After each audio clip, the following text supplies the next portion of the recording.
Fala galera colorada, com vocês Axel Colorado em mais um vídeo.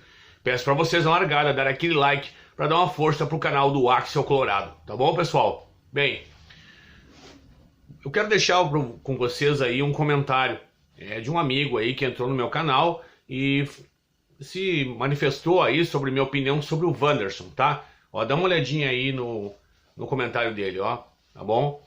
Esse é o comentário do amigo aí que, né, deixou aí sua opinião aí sobre futebol, leve a assistir os jogos do Inter com muita atenção. E agora eu vou deixar aí com vocês, eu pedi pro diretor colocar um lance do Wanderson, Internacional e Vasco, ou Vasco Internacional em São Januário, tá? Foi o jogo da quarta-feira da semana passada. Diretor, solta o vídeo. Maurício flutuando livre, olha o espaço que o Inter encontra. Wanderson, tá no mano a mano, ele é muito perigoso, Wanderson puxa pro meio, bate pro gol. O que a gente vê hoje em dia são as pessoas lutarem com aquilo que os seus próprios olhos veem. Eu não luto com aquilo que os meus olhos veem.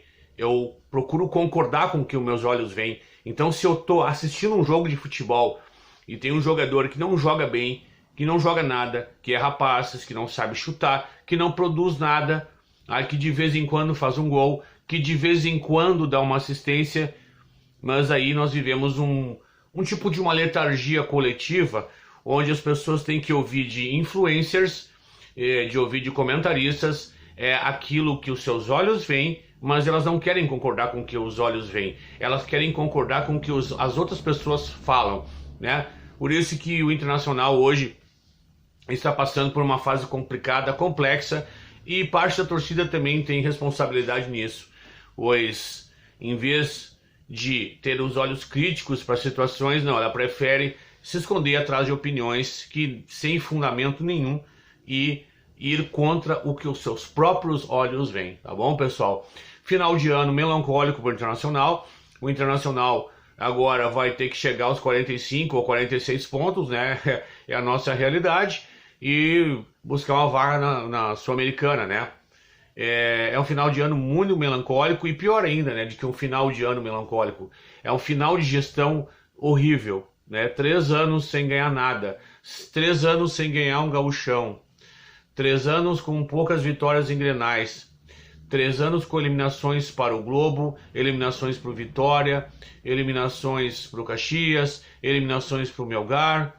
Ou seja, são 3 anos que nós vamos ter que esquecer, pessoal, tá? Porque realmente o que fica é muito pouca coisa. Talvez o que fique são as contratações do Rocher, do Valência, do Alan Patrick. Agora, resultado de campo nós não tivemos, né? Uma direção completamente atrapalhada, atabalhoada.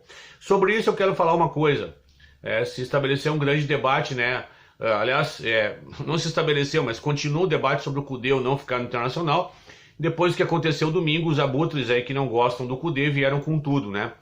Eu penso o seguinte, o Cudê precisa de ter um diretor de futebol, um vice de futebol ao lado que entenda.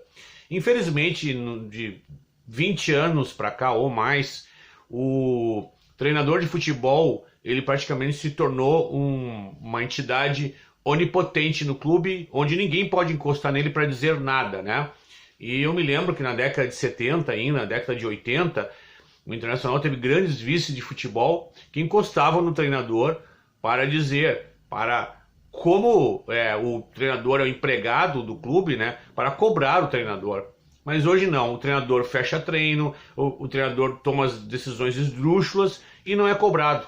O Internacional hoje, quem é o vice de futebol? Eu nem sei quem é o vice de futebol do Inter, não tenho a mínima ideia. Eu sei que o presidente é o Barcelos. E nesse sistema presidencialista, ele manda em tudo, inclusive no futebol. Mas isso dá errado. O que nós temos que ter no futebol, num clube de futebol, é o presidente como uma hierarquia, né? Não se envolvendo com futebol e entregando na mão do vice de futebol praticamente 100% das decisões sobre o futebol. E aí o vice de futebol se retrata ao presidente, né? E o treinador se retrata ao vice de futebol. Bom, por que tu colocou tal cara? Por que o time está jogando assim? Mas aqui isso tem a ver com uma política de futebol, num vídeo que eu postei ontem falando sobre isso. Qual a política de futebol? Você vai estabelecer qual política de futebol? O que tipo de futebol você quer que o time jogue? Você quer que o time seja um time que ataque, tanto em casa quanto fora? Você quer um time que ataque em casa e fora se resguarde? Você quer um time que tenha o toque de bola por excelência e seja um time técnico? Você quer que o time seja um time aguerrido? Você tem que estabelecer isso.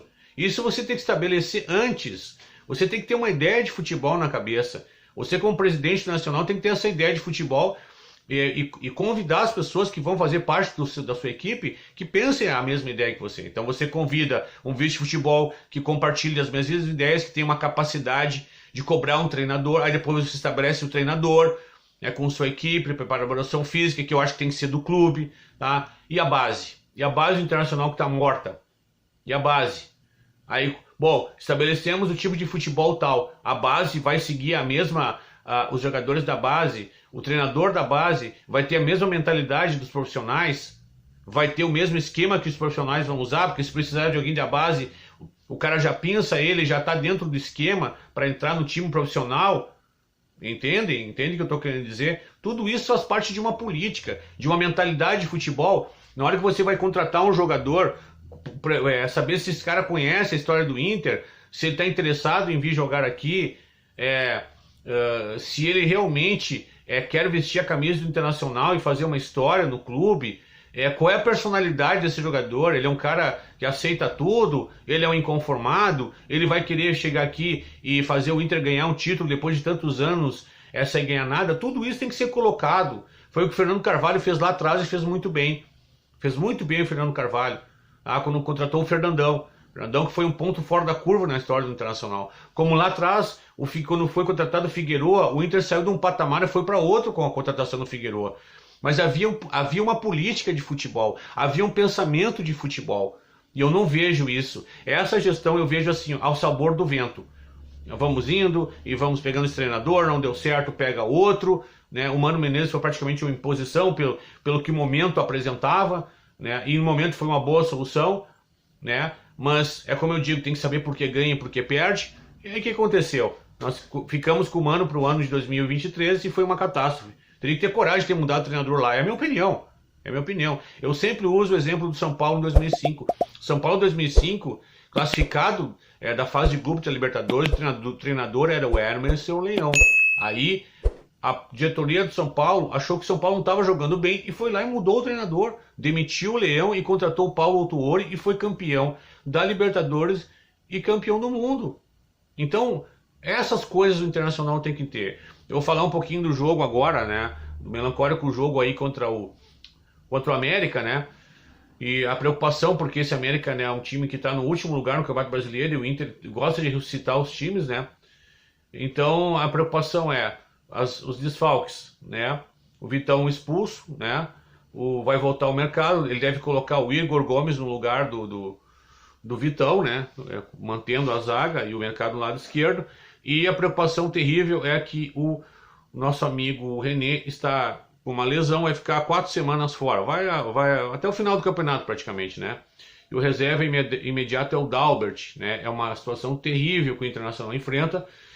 E se eu fosse o Cudê, né? Ou se eu fosse o vice de futebol, chegaria no Cudê, ó, nós vamos botar o Nico Hernandes, tá bom? Tá bom, Cudê? Vamos botar o Nico Hernandes. O Nico Hernandes já jogou de lateral, é um jogador que tem uma boa técnica, tem cabeça erguida, pode tomar conta da posição até o final do ano, porque o Dalbert não dá. O Dalbert não dá. Bom, é o que eu costumo dizer, pessoal, é trajetória.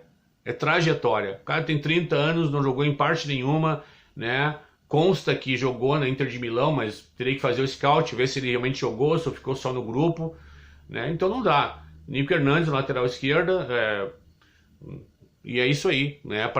É o que tem para o momento. Se eu não me engano, também o Maurício está suspenso também pelo 3º cartão amarelo, né? O cartão idiota que ele levou depois, ficou reclamando de uma falta que o juiz marcou, daquela péssima arbitragem de domingo, né? E infelizmente deve jogar o Depena, tá? Essa é a notícia ruim que eu tenho para dizer para vocês. Vai voltar o grande jogador, né? Vai jogar o Wanderson, vai voltar o Wanderson, né? Que é muito importante, né? Que faz muito gols, dá muitas assistências. Então esse é o jogo que se projeta contra o América Mineiro. O Inter tem que vencer, né, de qualquer jeito, porque é ridículo isso, mas nós temos que atingir os 45 ou 46 pontos. Eu não estou acompanhando a projeção para fugir do rebaixamento, tá bom, pessoal? Então essa é a nossa final de ano melancólico, gente, tá? É um final de ano melancólico e um final de gestão horroroso e melancólico, que termine o ano, que os sócios tenham a cabeça no lugar, né? E que tirem essa direção do poder, tá? E coloquem o Melo. Eu gostaria de acompanhar as ideias do Melo sobre futebol, se ele tem uma política de futebol estabelecida, se ele já tem as pessoas em nível do internacional, se ele já tem um vice de futebol forte, com personalidade forte, né? Se ele tem um executivo de futebol em nível do internacional, se vai ser o Kudê, se não vai ser, se não for o Kudê vai ser quem? Vai ser o Vojvoda, que é a única opção que se tem no mercado para o nível do internacional. É isso. São essas as perguntas que se fazem e as respostas, né, só o tempo dirá. Tá bom, pessoal? Eu peço que vocês deem um like nesse vídeo, que vocês compartilhem esse vídeo, que vocês ativem o sininho das notificações e continuem se inscrevendo no canal do Axel Colorado para dar aquela força para esse humilde canal de um torcedor como vocês, que abriu um canal para dar publicidade às suas ideias. Um grande abraço, um bom dia e fique com Deus.